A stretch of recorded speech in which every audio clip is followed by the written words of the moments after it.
안녕하세요. 오늘은 5월 5일 어린이날입니다. 성경에 보면 자녀는 하나님께서 우리에게 주신, 가정에 주신 최고의 선물, 최고의 축복이라고 합니다. 아무쪼록 여러분의 가정에 주신 사랑하는 자녀들에게 종려나무 같은 번성의 축복과 그리고 레바논 백향목과 같은 끊임없이 성장하는 주의 복이 임하기를 축원합니다. 5월달 하면 생각나는 것은 가정이라는 단어가 생각이 나요. 그래서 저는 지난주에 여러분들에게 행복한 가정을 어떻게 하면 만들 수 있을까, 이런 주제로 여러 가지 제안을 제가 드리게 되었는데, 아무쪼록 여러분의 가정이 정말 따뜻한 온기가 있는 따뜻한 행복한 가정이 될 수 있기를 진심으로 기원합니다. 그러면 행복한 가정을 만들기 위해서는 무엇이 있어야 될까요? 그 첫 번째는 이겁니다. 같은 신앙입니다. 아버지의 신앙과 어머니의 신앙, 그리고 부모님의 신앙을 이어받아서 자녀들이 같은 교회 안에서 같은 하나님을 믿고 섬기고 예배할 때 거기에 진정한 행복이 나타나는 것을 우리는 알아야 합니다. 여러분 가정이 정말 하나님 한 분을 섬기고 있는, 그리고 예배하는 같은 신앙으로 똘똘 뭉쳐 있는 믿음의 가족 식구들이 되었으면 좋겠습니다. 자, 두 번째는요, 이겁니다. 여러분들의 인상과 또 여러분들의 표정과 행동은 많은 사람들에게 영향을 줍니다. 특별히 우리 가족들은 굉장히 친한 사이이고 흉엄을 없는 그런 관계이기 때문에 이 관계를 유지하고 발전시키는데 많은 노력을 하지 않아도 된다는 그 이상한 신념을 가지고 있는 것 같아요. 가족은 생각보다도 복잡한 관계입니다. 그리고 관계 설정과 좋은 관계를 위해서 우리는 정말 많은 노력을 해야 됩니다. 그 중에서도 우리가 쉽게 할 수 있는, 여러분들이 집에 들어갈 때 밝은 표정을 가지고, 그리고 나를 위해서 웃으라는 것이 아니라 우리 가족을 위해서, 우리 아버지를 위해서, 아빠를 위해서, 엄마를 위해서, 또 우리 자녀들을 위해서 내가 부드러운 표정과 웃는 얼굴로 집에 들어가고 웃는 표정으로 가족 식구들을 대하게 되면 거기에서 분위기가 따뜻해지고 여유로워지고 대화가 생기고, 그래서 우리들의 표정과 특별히 웃는 웃음은요, 행복한 가정을 이룰 수 있는 너무나도 중요한 요소가 되는 것을 기억하시면서 우리 자녀들에게 또 우리 부모님들에게 따뜻한 표정으로 서로 웃는 얼굴로 대하고 웃어주는 것을 열심히 훈련했으면 좋겠습니다. 웃음을 통해서 행복한 가정이 만들어질 수 있습니다. 자, 세 번째, 제가 설교하면서 이런 얘기를 했어요. 온 가족과 함께 하는 식사는 영혼을 살찌우는 시간이다. 단순히 집안 식구들이 모여서 밥 먹는 것은 단순히 음식만 먹는다는 것은 결코 아닙니다. 그런 의미만 있는 것이 아니라 가족 식구들이 모여서 한 끼 식사를 이제 할 때 거기서 나오는 대화, 거기서 쌓여지는 정감, 사실은 요즘은 모든 사람들이 너무 바쁘게 살잖아요. 애도 바쁘고 어른도 바쁘고 학교 다니는 애들도 바쁘고 직장 다니는 자녀들도 너무 바빠요. 그래서 가족 식구들이 모여서 따뜻하게 정감 있게 대화를 나누면서 이렇게 서로의 살아가는 모습도 이야기하면서 이 대화하는 식사 시간이 정말 쉬운 일이 아니더라고요. 우리 온 가족 식구들이 바쁘지만 그래도 가족 식구들이 얼굴을 대하면서 한 끼 식사를 하는 것은 낭비하는 시간이 아니라, 쓸모없는 시간이 아니라, 노동하는 시간이 아니라 우리 영혼이 살찌우는 시간이다라는 패러다임을 가지고, 생각을 가지고 가족 식구들이 시간을 내서 함께 식사하는, 자주 식사하는 이런 환경과 분위기를 좀 만들어 주시면, 가족의 전통을 만들어 주시면 이런 대화와 따뜻한 웃음과 또 의미 있는 식사를 통해서 여러분의 가정이 훨씬 더 행복한 가정이 될 수 있습니다. 이런 것들을 기억하시면서 많이 훈련하시고 적용해 주셨으면 참 좋겠고요. 제가 오늘은 여러분들에게 잠언서 18장 있는 말씀을 제가 한 곳 소개해 드리도록 합니다. 이 말씀의 핵심은 무엇이냐면, 우리가 행복한 가정을 만들기 위해서는요, 가족 식구들끼리 쓰는 말이 달라야 합니다. 사실은 이 말로 때리는 그 말이 이 말로 상처를 주는 것이요. 그 어떤 것보다 어떤 것에 의해서 상처받는 것보다도 훨씬 더 아프고 오래 갑니다. 특별히 사랑하는 가족끼리 주고받는 대화에서도 많은 상처를 받고 아픔을 받아요. 어릴 적 받았던 상처는 어른이 되기까지 치료가 되지 않고 계속 나쁜 영향을 줄 수밖에 없습니다. 그래서 우리는 건강한 가정, 행복한 가정을 만들기 위해서는 가정 안에서 쓰는 언어나 대화가 달라야 합니다. 그래서 저는 여러분들에게 오늘은 5가지 언어를, 우리 가정이 행복해지고 건강해지기 위해서는 어떤 언어를 사용해야 되는지 그 5가지 언어를 제가 여러분들에게 설명을 해드리도록 하겠습니다. 우선 말의 중요성이 이렇게 힘이 있다, 말에는 이렇게 강력한 힘이 있다라고 우리에게 말씀해 주는 것이 잠언 18장 말씀인데요. 제가 읽어드리도록 할게요. 잠언 18장 21절, 죽고 사는 것이 혀의 힘에 달렸나니 혀를 쓰기 좋아하는 자는 혀의 열매를 먹느니라. 죽고 사는 것이요, 사람의 어떤 칼과 창의 힘에서 나오는 것이 아니라 죽고 사는 것이 우리의 말에 의해서, 우리 말이 어떤 사람에게는 복이 될 수도 있고 어떤 사람에게는 독이 될 수도 있는 것입니다. 말에는 형체가 없어요. 하지만 말에는 어마어마한 힘이 있습니다. 제가 양파를 하나 보여드릴게요. 양파. 이 양파는요, 자세히 보시면 한쪽은 양파가 죽어 있고 한쪽은 싹이 돋아 있습니다. 이거를 과학자들이 실험을 했어요. 똑같이 양파를 2주 동안 글라스에 담아놓고 밑에는 물이 있죠. 한쪽에는 나쁜 말, 그리고 상처가 되는 말, 욕, 또 부정적인 말, 이거를 계속하고 한쪽에는 사랑스러운 말, 살리는 말, 축복의 말, 따뜻한 말, 뭐 이런 말들을 계속 해줬습니다. 그랬더니 2주 후에 정반대 방향의 결과가 나온 거예요. 나쁜 말을 들었던 양파는 죽어 있고 좋은 말, 따뜻한 말, 축복의 말을 들었던 양파는 저렇게 싹이 돋아 있습니다. 여러분, 이 그림을 보시고 여러분들은 어떤 생각을 하시게 되나요? 여기서 우리가 얻을 수 있는 교훈은 딱 한 가지입니다. 말에는 힘이 있다. 여러분의 말이 어떤 사람에게는 독이 될 수도 있고 복이 될 수도 있는 거예요. 우리의 말은 형체는 없지만 어마어마한 그런 능력과 또 사람을 죽일 수 있는 능력과 죽었던 사람을 살릴 수 있는 힘도 있다라는 생각을 항상 하시면서 사랑하는 가족들 앞에서 이제 여러분들은 제가 추천해 드리는 이 5가지 말을 꼭 실천해 주시기를 부탁을 드리겠습니다. 혹시 지금 필기도구가 있으신 분들은 하나씩 적어 주셨으면 좋겠어요. 이제 사랑하는 남편과 아내, 사랑하는 자녀들, 일가 친척들을 대하실 때마다 여러분들 이런 말을 사용해 주셔야 됩니다. 첫 번째, 이 말입니다. 어떤 일들을 결정을 할 때 주도적으로 여러분들이 뭔가를 다 해놓고 사람들에게 통보하는 것이 아니라 어떤 일을 할 때, 어떤 걸 결정을 할 때, 어떤 상황이 있어서든지 간에 결정을 할 때 한번 물어보는 것이죠. 이 질문이 왜 이렇게 중요하냐면 우리가 상대방의 생각을 질문한다는 것은 내가 당신을 존중한다는 뜻입니다. 어떤 일을 할 때 아니면 어디에 가서 메뉴를 정할 때도 당신은 어떻게 생각해? 너희들은 어떻게 생각하니? 라고 한번 물어보시죠. 여러분, 이런 대화가 상대방을 존중해 주는 말이라고 합니다. 여러분, 이 말 꼭 기억해 주세요. 어떤 걸 주도적으로 결정해 놓고 통보하지 말고 당신은 어떻게 생각해요? 너희들은 어떻게 생각하니? 라고 한번 물어봐 주시길 바랍니다. 이런 존중해 주는 언어를 우리가 가정 안에서 잘 활용을 하게 되면 여러분의 가정은 굉장히 건강해지고 행복해질 것입니다. 자, 2번째 언어를 가르쳐 드리겠습니다.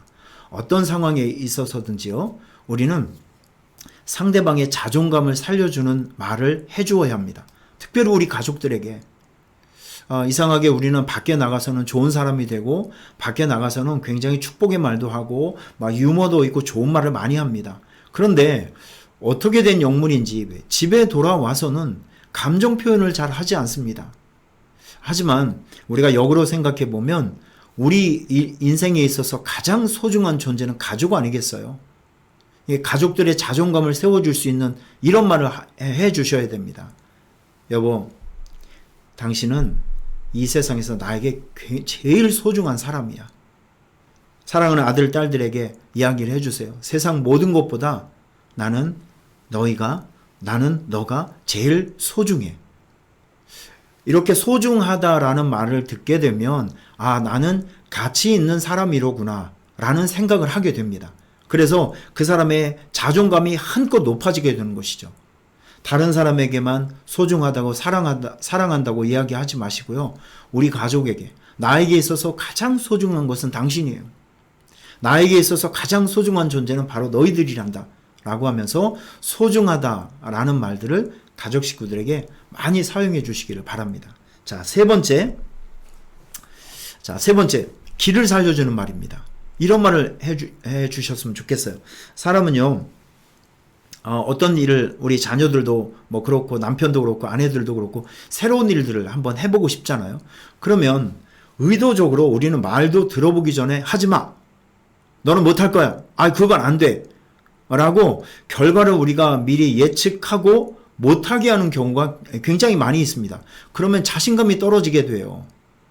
어떤 일을 하게 될 때 좀 마음에 좀 안 들어도 우리 가족 식구들의 길을 살려주기 위해서는요. 이런 얘기를 하시면 좋습니다. 어차피 그 일을 하게 될 것 같은 경우는 당신이 하고 싶은 대로 한번 해봐요. 내가 볼 때는 당신은 뭘 해도 잘할 수 있을 것 같아. 여러분 이런 말로 용기를 한번 주는 거예요. 끝까지 하지 말라고 하지 말고 끝까지 가지 말라고 하지 말고 기왕에 할 일이라고 하며 그 사람 마음속에 정말 그런 것들이 하고 싶은 의도가 보일 경우에는 그래 얘들아 한번 그거 니네들 생각대로 한번 해봐. 엄마가 보기엔 아빠가 보기엔 너는 그거 굉장히 잘할 것 같아. 이렇게 뭐 용기를 해주고 그리고 뒤에서 박수를 한번 쳐보는 거죠. 그러면 아이들이 얼마나 신나서 잘하겠습니까? 여러분 우리가 살아가면서 어떤 일을 할 때 누군가의 응원을 받아야 됩니다. 누군가의 동조를 받아야 됩니다. 공감을 얻어야 됩니다. 후원이 있어야 됩니다. 그것이 바로 우리 가족들 아니겠어요? 가족들이 어떤 일들을 하고자 할 때 가로막지만 말고 못하게만 하지 말고 이런 일은 당신이 정말 잘할 수 있을 것 같아. 한번 해보세요.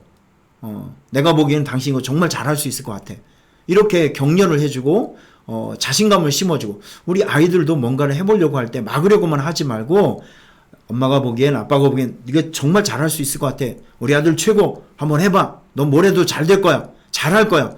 여러분 이렇게 든든하게 후원해주는 말을 하게 되면 우리 식구들은 아마 그 일을 할 때 날개를 다는 그런 기분일 겁니다. 자기 자신의 그런 기량 이상보다도 훨씬 더 그 일을 잘 해내는 사람이 될 것이라고 생각을 합니다. 자, 그리고 네 번째, 우리가 실패를 경험할 때가 있어요. 어떤 일을 하다 보면 모든 일이 잘 되는 건 아니잖아요. 가족 식구들이 어떤 일을 진행하다가 잘 안 될 때가 있지 않습니까? 그럴 때 너는 그것밖에 안 돼. 내가 그럴 줄 알았어. 너란 인간은 말이야. 라고 하면서 막 기를 죽이고 거기에 대해서 막 빠져나올 수 없을 만큼 공포심을 줘가며 사람을 몰아세우면 그 사람은 다시는 무엇인가를 시작할 수 있는 용기를 잃어버리게 됩니다. 우리도 실수하고 다른 사람들도 다 실수를 해요. 여러분 실수 앞에서는 그 실수가 내 것이라는 생각을 가지고 좀 넓은 마음으로 관용을 베풀고 이해해주는 마음이 필요합니다. 그래서 우리 가족 식구들의 실패를 이제 경험하게 되시면 좀 이런 말을 해보세요. 괜찮아. 다음에 잘하면 돼.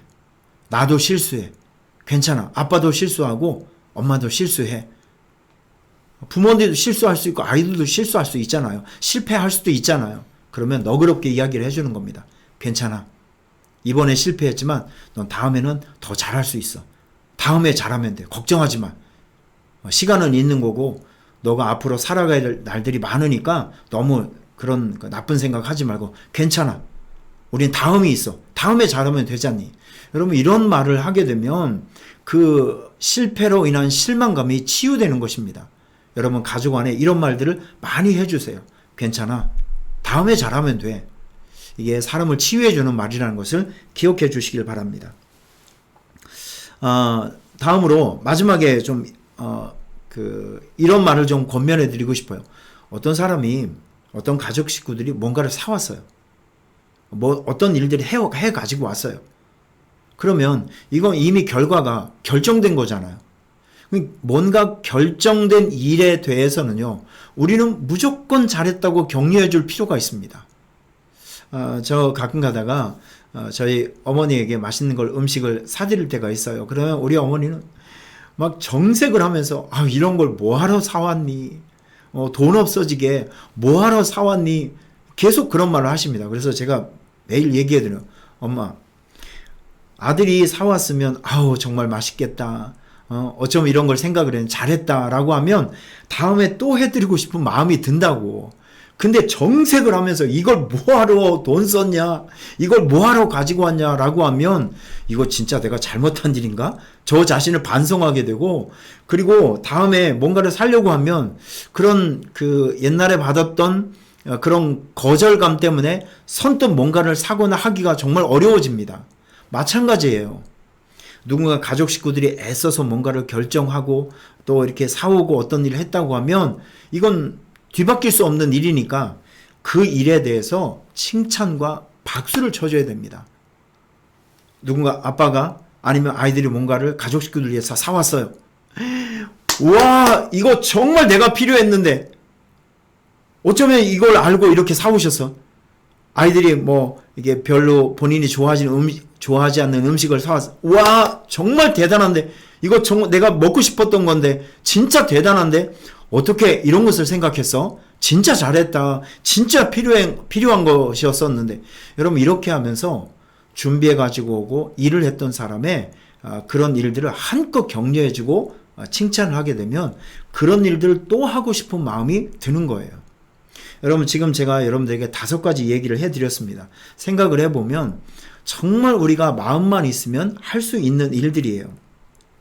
인정해주는 말을 해주세요. 당신은 어떻게 생각해? 너희들은 어떻게 생각하니? 존중해주는 말입니다. 그리고 가족 식구들에게 나는 당신이 정말 소중하다고, 우리는 너가 정말 소중하다고 계속 그렇게 존재 가치를 좀 인정해주면서 사람들을 격려해 주셨으면 좋겠습니다. 그리고 어떤 일들을 해보려고 할 때 좀 마음에 들지 않고 꺼림직하는 경우가 있어도 그 응원해 주세요. 기왕에 할 일이라고 하면 내가 봐서는 당신은 이 일을 정말 잘할 수 있을 것 같아. 한번 해봐요. 내가 응원해 줄게. 당신은 뭘 해도 잘할 수 있는 사람이야. 라고 이런 응원의 박수를 또 응원과 후원의 말을 좀 해주셨으면 좋겠습니다. 그리고 실패를 경험했을 때 뭐라 하지 말고 괜찮아. 다음에 잘할 수 있어. 괜찮아. 다음에 잘하면 돼. 우리에게는 아직 시간이 있어. 라고 용기를 주는 말로 격려해 주시길 바랍니다. 그리고 마지막에 어떤 일들을 가족 식구들이 했을 때 정말 오버 액션을 좀 취해가면서 와, 정말 대단하다. 어떻게 넌 그런 일을 생각을 했니? 라고 하면서 가족 식구들의 그 한 일에 대해서 크게 축복하시고 감동하시고 기뻐해 주는 말을 하게 되면요, 가족 식구들이 다음번에는 더 잘하게 됩니다. 제가 이 설교를 준비하고 하면서 여러분들이 한 가지 메시지가 좀 전달되었으면 좋겠다라는 마음이 간절합니다. 우리들의 말은 독이 될 수도 있고 복이 될 수도 있습니다. 그러니까 우리의 말을 복으로 사용했으면 좋겠습니다. 여러분의 말에 의해서 여러분의 가정이 행복해질 수도 있고 여러분의 가족 식구들이 상처가 될 수도 있습니다. 복이 되는 말을 사용하시는 여러분이 되시길 바랍니다. 감사합니다.